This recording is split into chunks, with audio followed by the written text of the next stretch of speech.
ఆయన చెయ్యలేనిది ఏముంది లోకంలో? వాసుకి పేరు చెప్తే హడిలిపోతారు.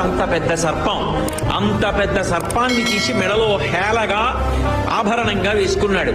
ఆదిశేషుడు 1000 పడగలతో భూమిని మోస్తాడు. అటువంటి ఆదిశేషుడు ఎగిరి కాల్ని పట్టుకుంటే పాదానికి అంజల అలంకారం చేసుకున్నాడు. ఆయన చెయ్యలేనిది ఏముంది లోకంలో? హాలాహలాన్ని చూసి అందరూ భయపడిపోతుంటే ఆయన దగ్గరికి వెళ్ళి బ్రతిమాలేరు.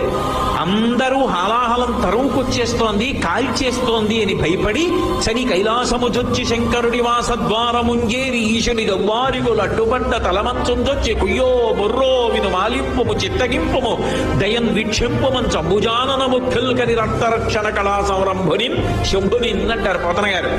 వెళ్ళి కైలాసానికి శంకరా నువ్వు తప్ప మమ్మల్ని ఎవరు కాపాడతారు, స్వామి రక్షించన్నారు అనేటప్పటికి బయటికి వచ్చి హాలాహలాన్ని దేవతల కోసం పుచ్చుకున్నాడు.